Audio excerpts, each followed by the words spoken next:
Basic Geometry. Warm-up time. Look at the cartoon and read the conversation. Oh mother, just because of the sum of his internal angles are greater than 180 degrees, doesn't make him a bad person. Learning time. Point. A point is a basic unit of geometry. It is an undefined concept. A mathematical point has a fixed location.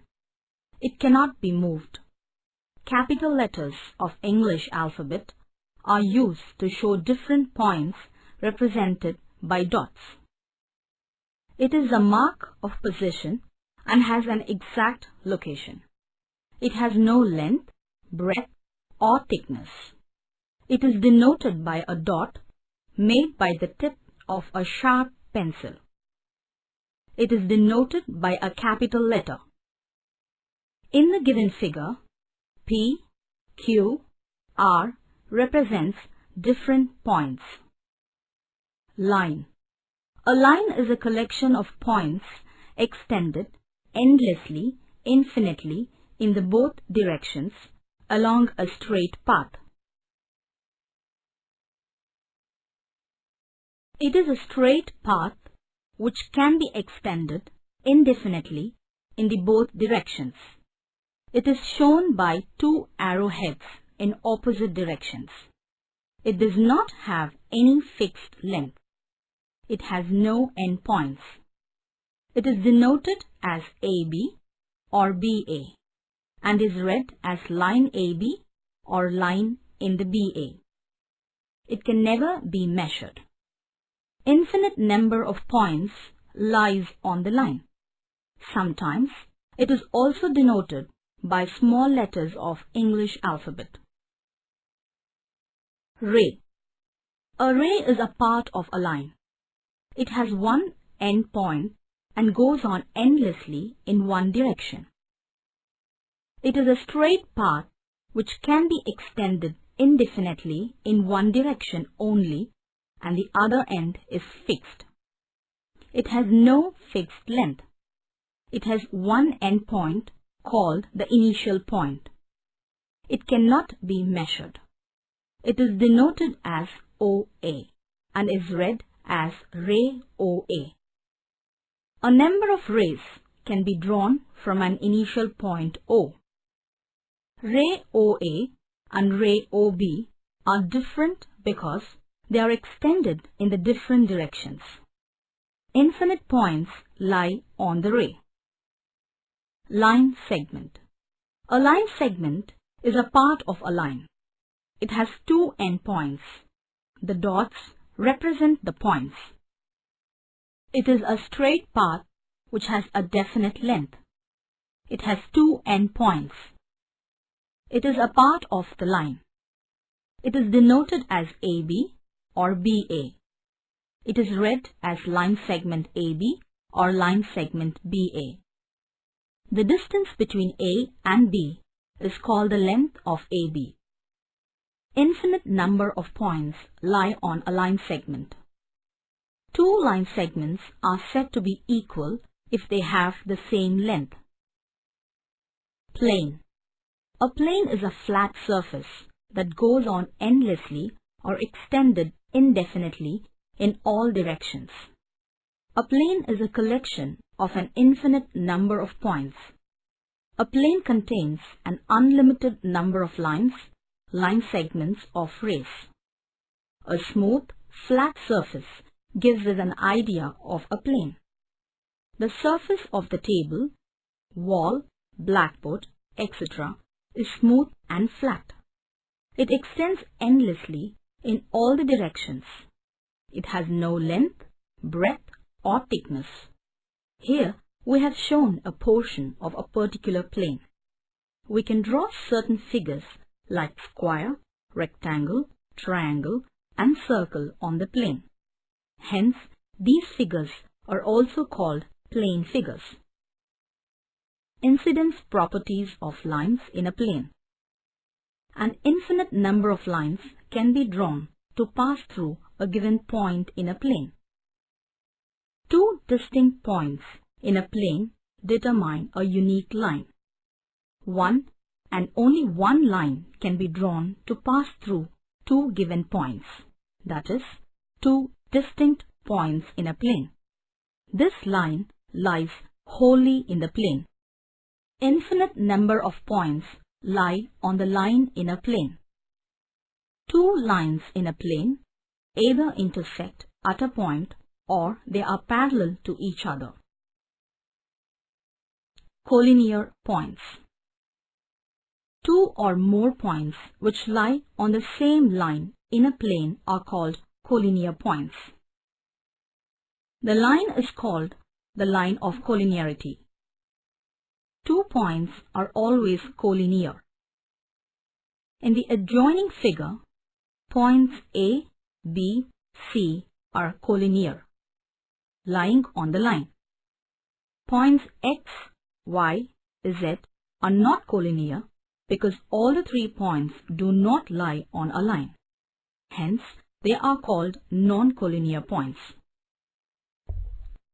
Similarly, here points M, N, O, P, Q are collinear points and A, B, C are non-collinear points.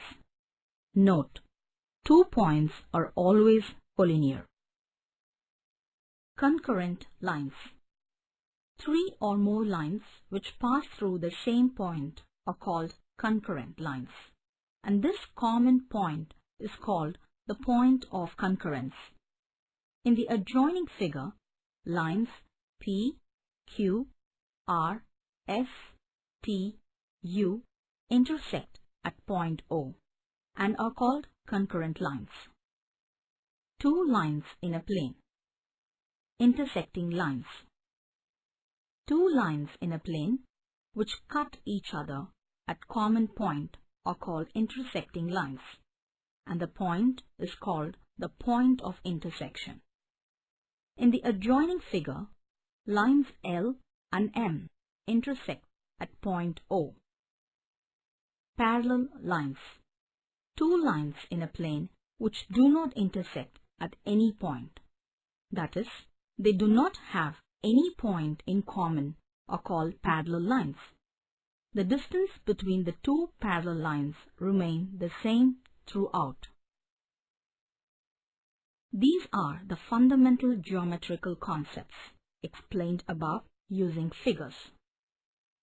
An angle. Angles are very important in our daily life, so it's very necessary to understand about angle. Two rays meeting at a common endpoint form an angle. In the adjoining figure, two rays AB and BC are called the arms of the angle ABC. Common endpoint B is called the vertex of the angle. We can name the angle as angle ABC, angle B, or angle 1.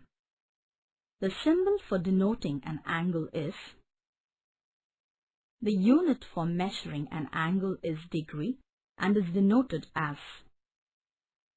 If there are more than one angles, we can label them as either angle 1, angle 2, angle 3, angle 4, or angle ABC, angle CBD, angle DBE, angle EBF. We use a protractor to measure the angles. Magnitude of an angle. It is the amount of rotation through which one of the arms must be rotated about vertex to bring it to the position of the other. We observe that angle 2 has greater magnitude than angle 1. Angle 3 has greater magnitude than angle 2. Note, the more is the opening between the arms of the angles, the greater is the magnitude. One complete rotation about a point is divided into 360 equal parts. Each part is called a degree and is written as 1 degree. 1 degree is further divided into 60 equal parts. Each part is called a minute and is written as 1 minute. 1 minute is further divided into 60 equal parts. Each part is called a second and is written as 1 second. In general, 1 degree is equal to 60 minutes and 1 minute is equal to 60 seconds. Measure of an angle. The amount of turning which one arm must be turned about the vertex to bring it to the position of the other arm is called the measure of an angle. In the figure, angle POQ, the measure of the angle is written as M. Angle POQ. It shows that arm OQ is turned about the vertex O to bring it to OP. One complete rotation about a point makes an angle of 360 degrees. 1 degree is equal to 60 minutes. 1 minute is equal to 60 seconds. The instrument used for measuring an angle is a protractor. Classification of angles. Classification of angles on the basis of their degree measures are given below. Acute angle. An angle whose measure is more than 0 degrees but less than 90 degrees is called an acute angle. Angles having magnitudes 30 degree, 40 degrees, 60 degrees are all acute angles. In the adjoining figure, angle XOY represents an acute angle. Right angle. An angle whose measure is equal to 90 degrees is called a right angle. In the adjoining figure, angle ABC represents a right angle. Obtuse angle. An angle whose measure is more than 90 degrees but less than 180 degrees is called an obtuse angle. In the adjoining figure, angle XYZ represents an obtuse angle. Straight angle. An angle whose measure is equal to 180 degrees is called a straight angle. In the adjoining figure, angle XOY represents a straight angle. Reflex angle. An angle whose measure is more than 180 degrees but less than 360 degrees is called a reflex angle. In the adjoining figure, angle POQ is a reflex angle. Angles having magnitudes 220 degrees, 250 degrees, 310 degrees are all reflex angles. Complete angle.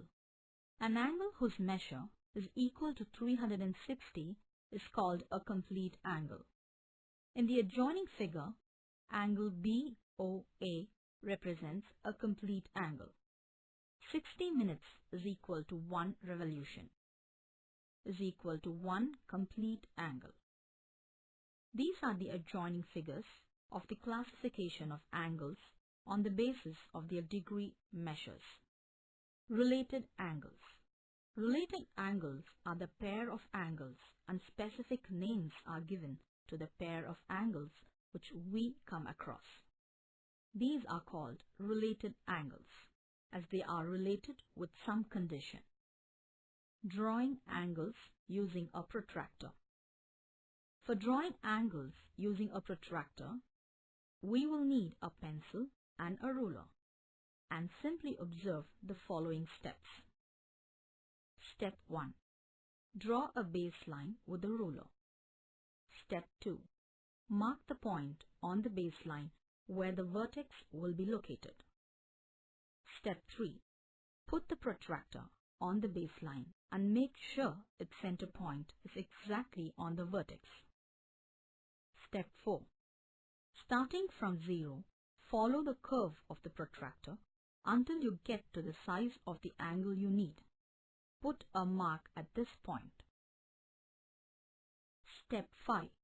Use your ruler and join this marked point and the vertex in a straight line. This line will give you the required angle. The breeds of angles. Several different angle breeds or types exist. You can figure out what breed of angle you have by its measure. The most common measure of an angle is in degrees. Here is a brief introduction to the 4 types of angles. Right angle. With this angle, you can never go wrong. The right angle is one of the most easily recognizable angles. It is in the form of the letter L, and it makes a square corner. It has a measure of 90 degrees. The measure of a right angle is 90 degrees. Figure 2, a right angle. Straight angle. You know what? It's actually a straight line. Most people don't even think of this type as an angle, but it is. A straight angle is made up of opposite rays or line segments that have a common end point. This angle has a measure of 180 degrees. Right and straight angles are pretty easy to spot just by looking at them, but never jump to conclusions about the measure of an angle. Being cautious is the best. If the info isn't written on the page, don't assume anything. Measure. The measure of a straight angle is 180 degrees. Figure 3. A straight angle. Acute angle.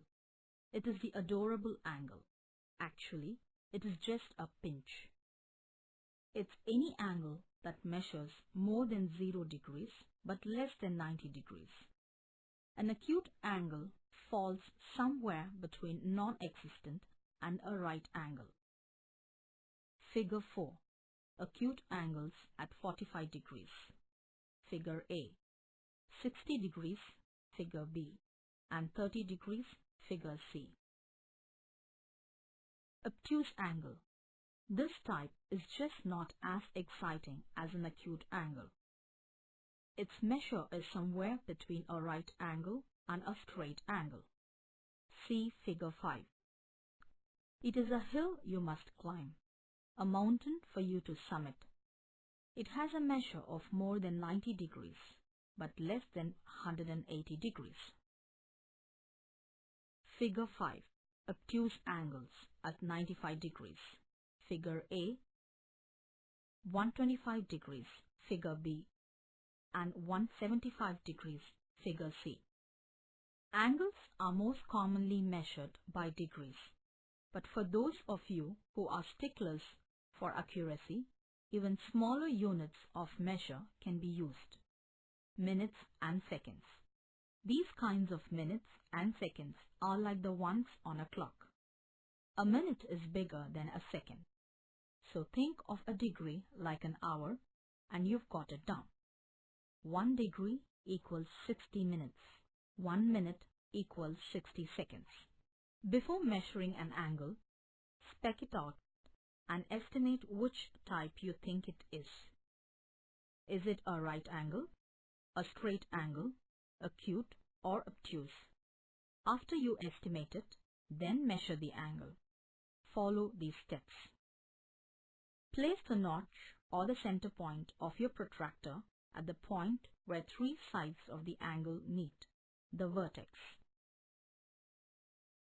Place the protractor so that one of the lines of the angle you want to measure reads 0. That's actually 0 degree. Using the 0 line, isn't it necessary? Because you can measure an angle by getting the difference in the degree measures of one line to the other. It's easier, however, to measure the angle when one side of it is on the 0 line. Read the number of the protractor where the second line of the angle meets the protractor. Some more advice. Make sure that your measure is close to your estimate. Doing so tells you whether you choose the proper scale.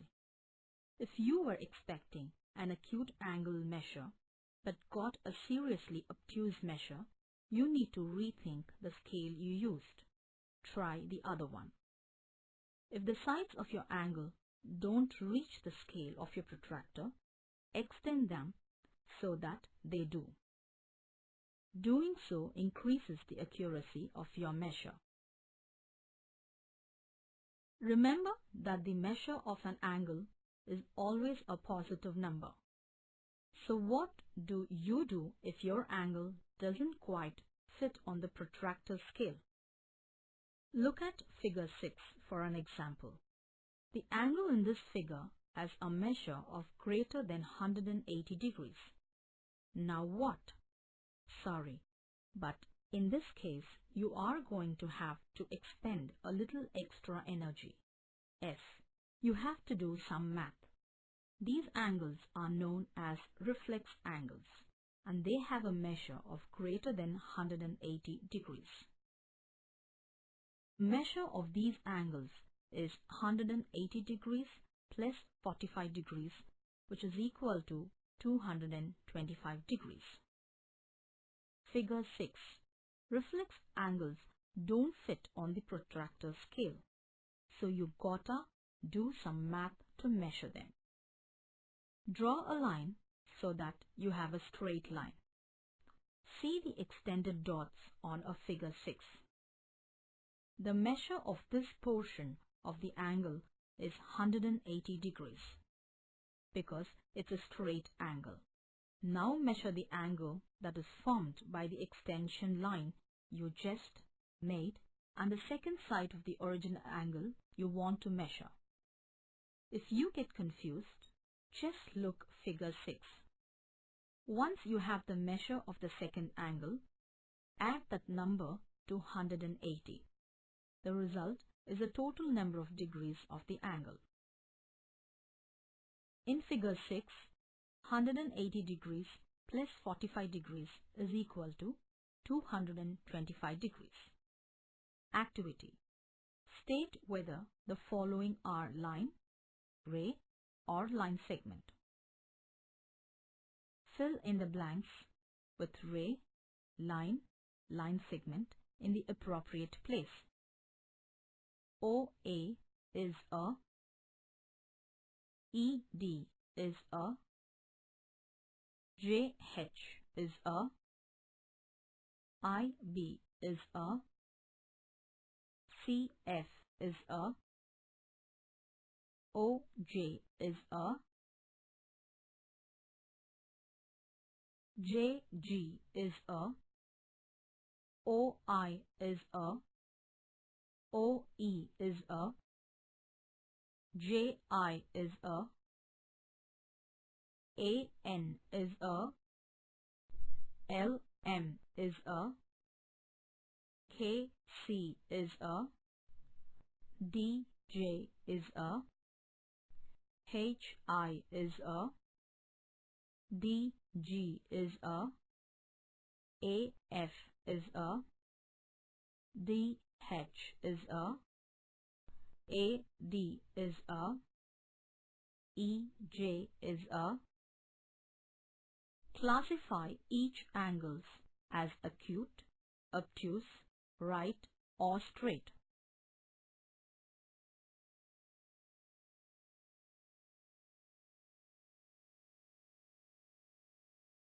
Maths lab activity. Rainbow Christmas tree. One of the prettiest sights at Christmas time is the decorated tree. In this activity, you will construct your own Christmas tree while practicing cutting out rectangles, overlapping and measuring to create this adorable modern design. It's also a great way to begin learning design and repetitive patterns. What you need: construction paper in a variety of colors, scissors, white paper, glue stick, pencil, ruler. What you do: have your child place the construction paper, one sheet of each color, in a horizontal or landscape position. Then set one sheet of white paper to the side in a vertical position. Ask him to cut strips of paper from the bottom of the top of each sheet of paper. The strips should be about 1 inch wide. Have him cut one small square for the base of the tree, about 2.5 inches to 2.5 inches, and glue it to the bottom of the white paper. Encourage him to draw and cut out a star for the top of his tree. Set it aside for now.